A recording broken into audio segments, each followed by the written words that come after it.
नमस्कार, मैं हूँ रागिनी और आप देख रहे हैं दूरदर्शन बिहार का कार्यक्रम हमारा स्वास्थ्य। दर्शकों, आप सभी का बहुत बहुत स्वागत है इस कार्यक्रम में। दर्शकों, अभी गर्मी का मौसम है और गर्मी काफ़ी बढ़ गई है।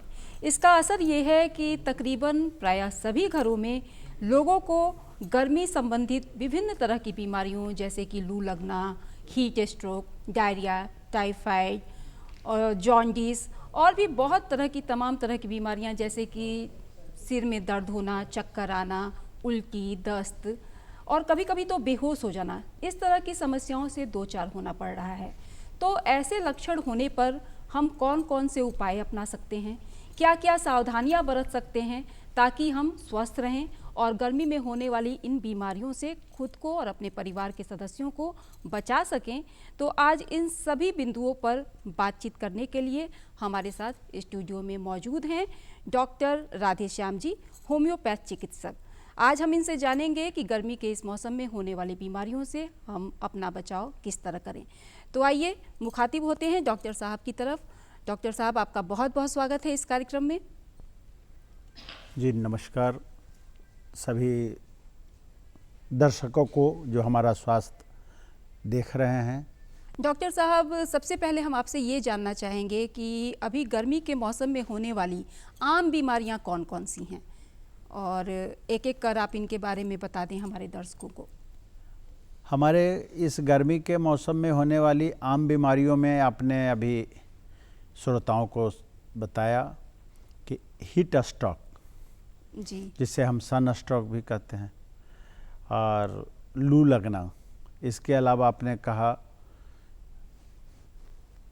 कई बार देखा जाता है कि सन स्ट्रोक के अलावा भी कई बीमारियां होती हैं, जैसे उल्टी हो जाना, लूज मोशन हो जाना यानी पतला दस्त लग जाना, बुखार हो जाना।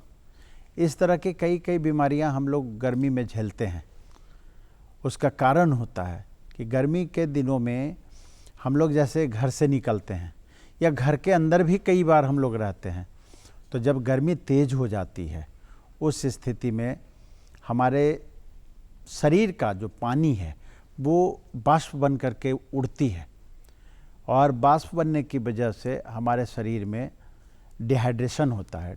डिहाइड्रेशन होने की वजह से अगर हम बाहर भी निकले तो भी, अगर घर के अंदर भी खुले हवा के बीच में हैं, जैसे जब पछुआ हवा चलता है तो काफ़ी तेज़ लहर होती है हवा में, और उस हवाओं में जब हम सामने हों या घर के अंदर भी हों तो कई बार लू लग जाता है।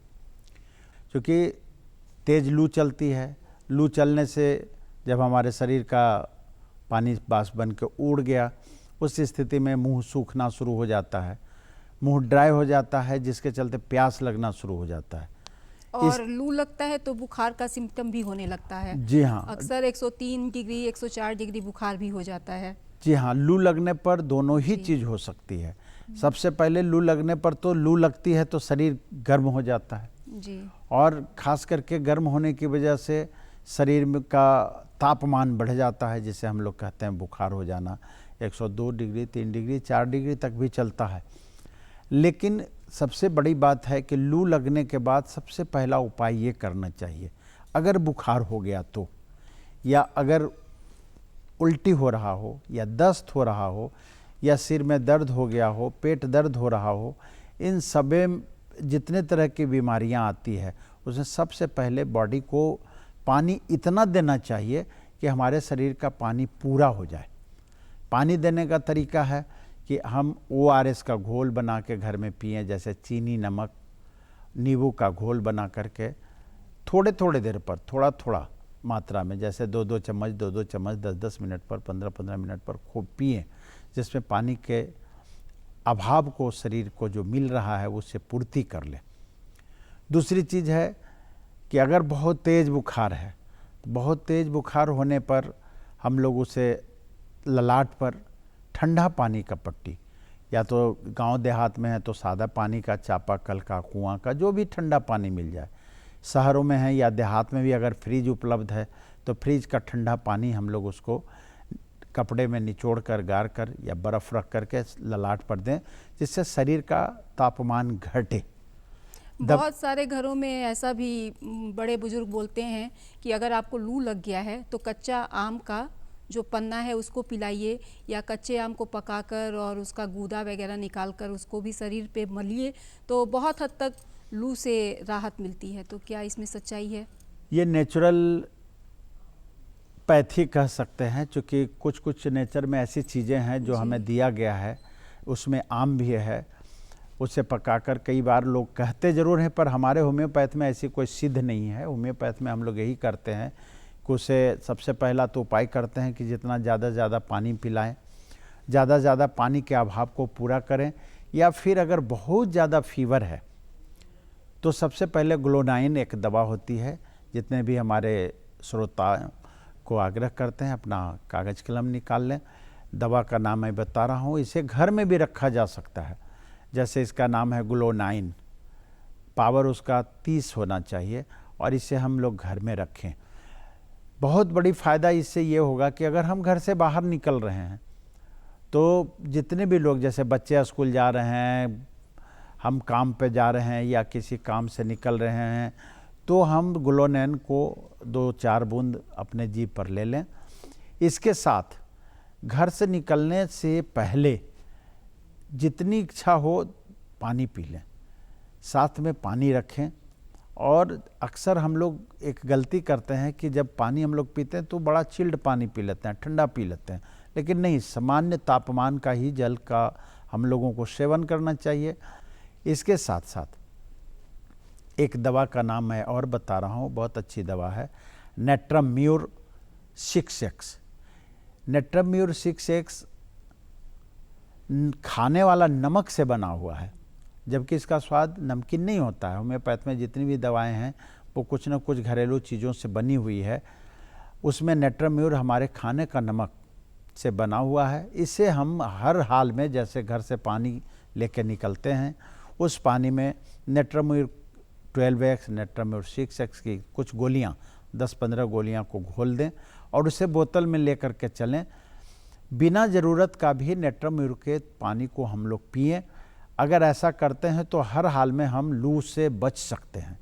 इसके साथ साथ होने वाली जो गर्मियों के दिन में ज़्यादा बीमारी होती है, खांसी, सर्दी, बुखार इत्यादि, इन सारे बीमारियों से हम बिना किसी परेशानी का बच सकते हैं।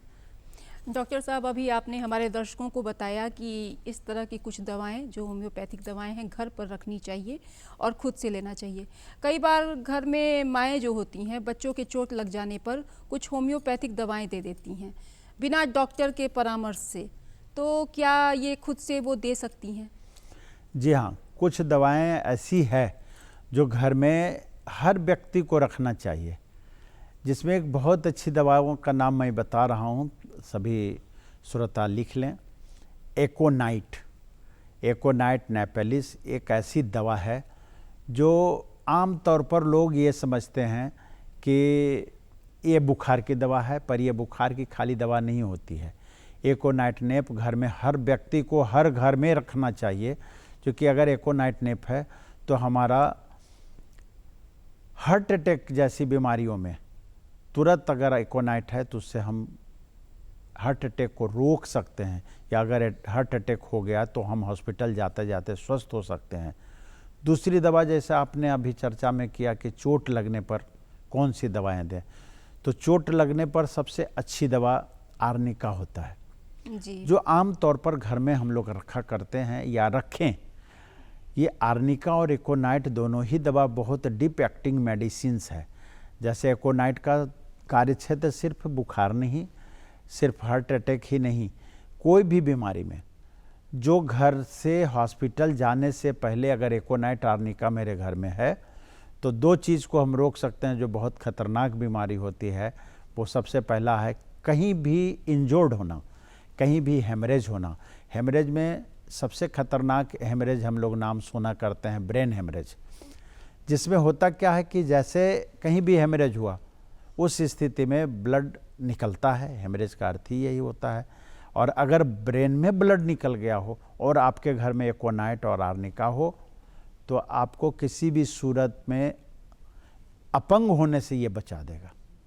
क्योंकि एकोनाइट बहुत ज़्यादा ब्लड प्रेशर अगर बढ़ा हुआ है सिर्फ पावर में फ़र्क किया जाता है। एकोनाइट क्यू यानी एकोनाइट मदर टिंचर, एकोनाइट 6, एकोनाइट 30, एकोनाइट 200, इन सारी दवाओं का खाली हम लोग पावर में विभिन्नता करते हैं।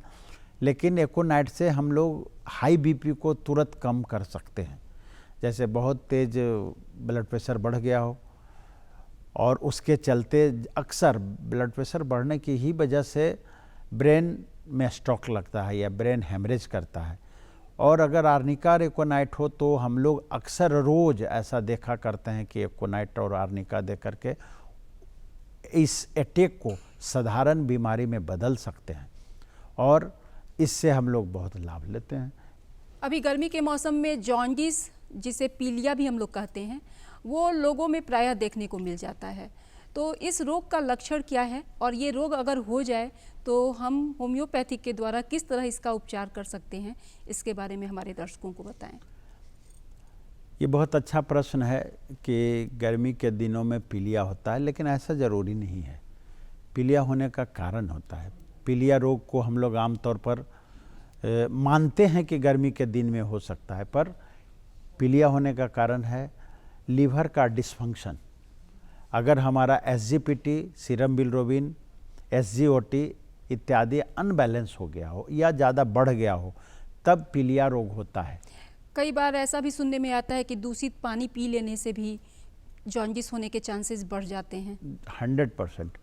चूँकि दूषित पानी पीने से हमारे लीवर का इफेक्ट गड़बड़ होता है और लीवर का इफेक्ट गड़बड़ होने से ही पीलिया हो सकता है।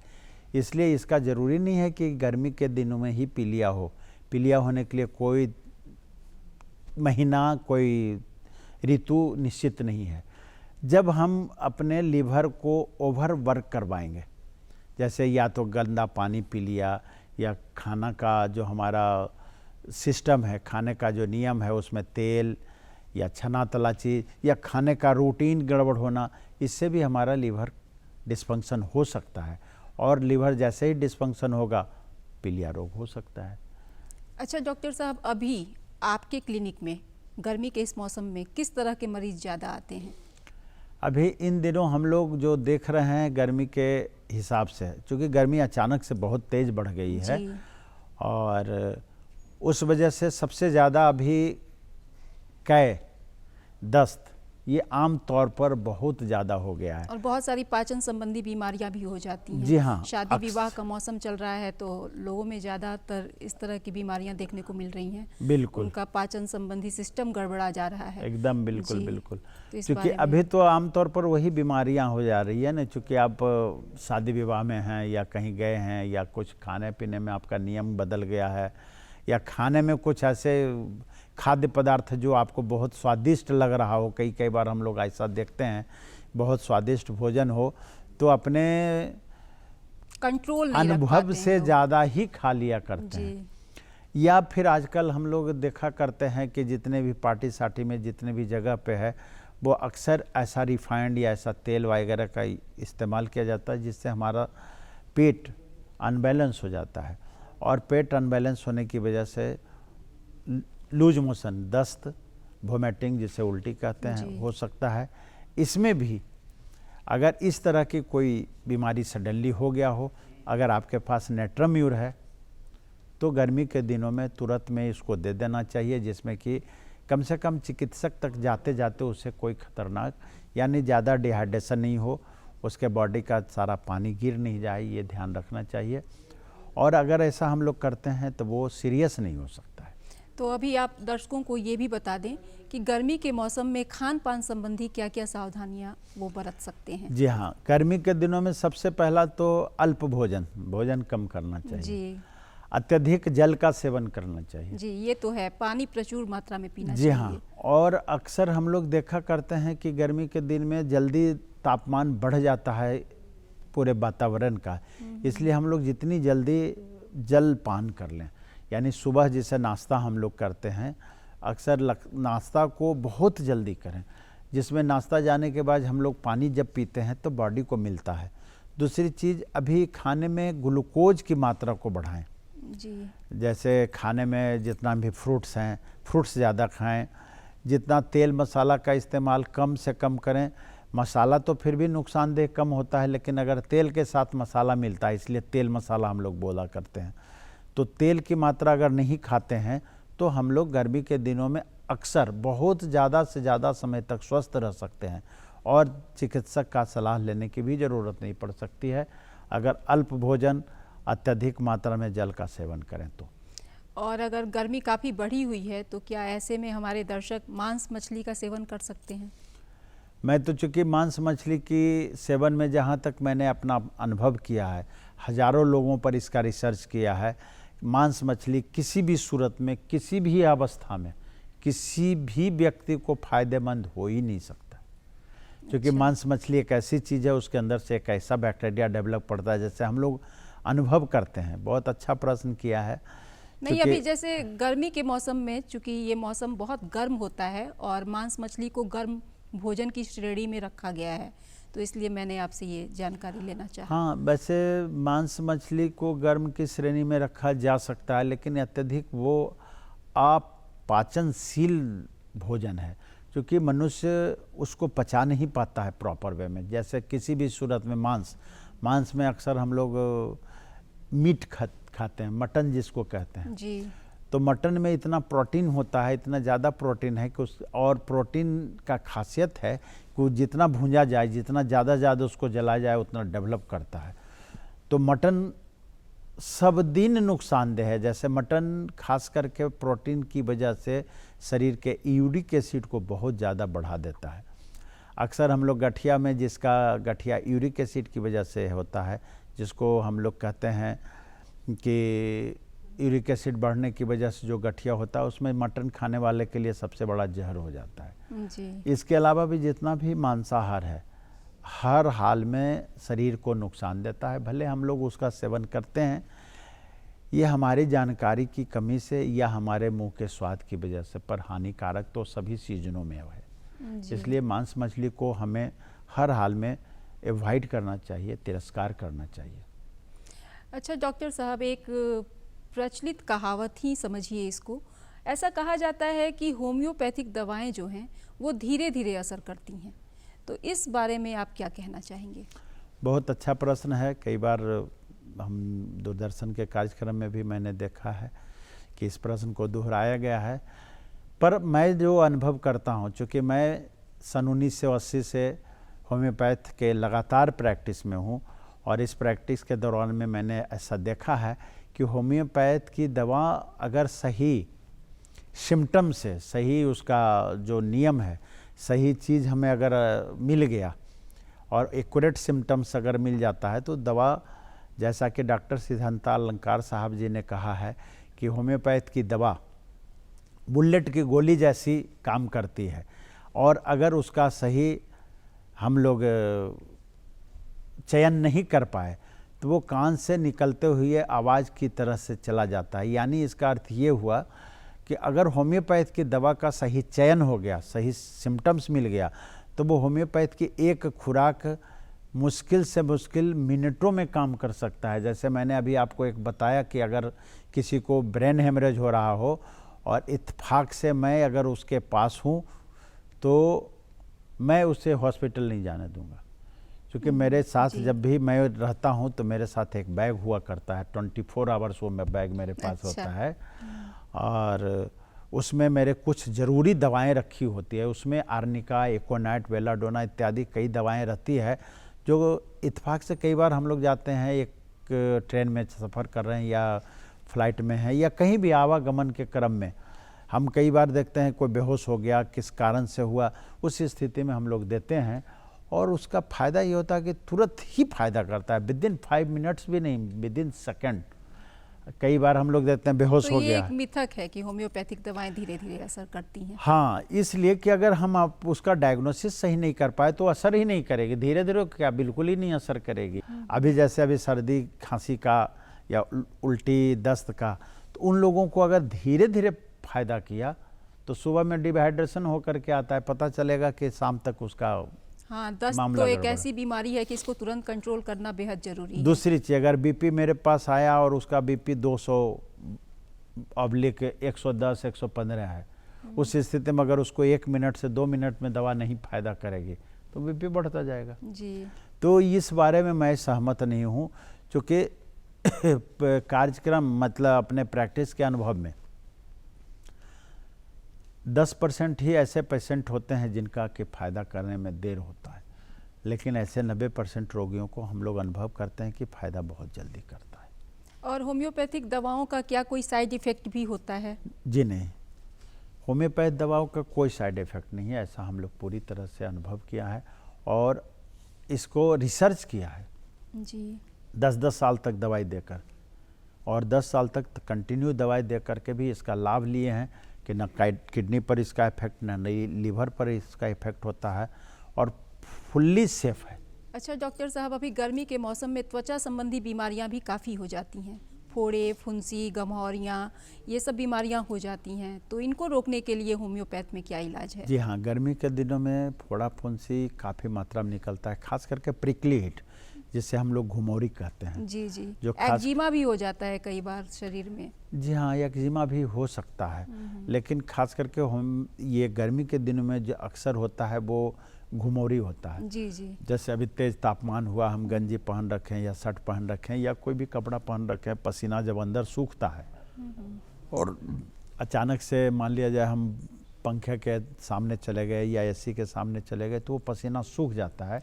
ऐसा भी कहा जाता है कि अगर हम बाहर पसीने से आ रहे हैं और तुरंत पानी से अपना चेहरा धो लिए तो गम्हौरियाँ हो जाती हैं। ऐसा भी हो सकता है, पर प्रैक्टिकल लाइफ में ऐसा नहीं होता है। पसीना जहाँ मरता है, जहाँ पसीना त्वचा में सूख जाता है, क्योंकि पसीने के अंदर नमक की मात्रा बढ़ जाती है। जी। जब पसीना बाहर निकलता है वो नमकीन हो जाता है और त्वचा में अगर सूख गया तो उससे घुमौरी हो सकता है। वो लाल लाल कण हो सकते हैं, लाल लाल दाना हो सकते हैं। जी। वो अक्सर गर्मी में होती है। तो इसका होम्योपैथ में क्या इलाज है? इसका होम्योपैथ में बहुत ही अच्छा इलाज है। इसकी एक दवा आती है, चूँकि ज़्यादा दवा बता नहीं सकते, चूँकि अक्सर दवाओं को घर में रखा नहीं जा सकता है। इसमें एक दवा होती है एंटिमक्रूड। एंटिमक्रूड अगर घर में रखें तो जिस प्रकार जैसे ही गर्मी बढ़ती है या घुमौरी होता है, उसमें अक्सर हम लोग खा लें तो इससे हम लोग बच सकते हैं। अभी गर्मी के मौसम में एक रोग काफ़ी प्रचलन में है, अस्थमा, जिसको ब्रोंकाइटिस भी कहते हैं। श्वसन संबंधी बीमारी है ये, और इसके मरीज भी दिन ब दिन काफ़ी बढ़ते जा रहे हैं, क्योंकि पर्यावरण प्रदूषण काफ़ी बढ़ रहा है। गर्मी, सर्दी, मौसम बदलने पर भी ये बीमारी असर करने लगती है। तो इसके इलाज के लिए आप दर्शकों को क्या बताना चाहेंगे? अस्थमा एक ऐसी बीमारी है जो किसी भी सीजन में कभी हो सकता है। जी। क्योंकि अस्थमा होने के कई कारण होते हैं, जिसमें ब्रोंकियल अस्थमा के बारे में आप बात कर रही हैं। कई बार कार्डियक अस्थमा होता है। जी। हृदय संबंधी रोगों की वजह से भी श्वास संबंधी रोग हो जाता है, श्वसन संबंधी परेशानियां आती है। पर जो आपने प्रश्न किया वो ब्रोंकियल अस्थमा के बारे में है। जो ब्रोंकियल अस्थमा में सबसे पहले हम लोग ने पहले पर चर्चा में किया है कि ठंडा पानी का सेवन बिल्कुल नहीं करना चाहिए, आइसक्रीम बिल्कुल नहीं खाना चाहिए, या फिर कई बार हम लोग अनुभव करते हैं कि जिस जिस चीज़ों से एलर्जी है, चूँकि एलर्जिकल अस्थमा होता है, अच्छा। ब्रोंकियल अस्थमा होता है, कार्डियक अस्थमा होता है, तो कई प्रकार के अस्थमा होते हैं। जी। पर कई प्रकार के अस्थमा में ये ज़रूरी नहीं है कि हर अस्थमा की एक ही मेडिसिन हो सकती है।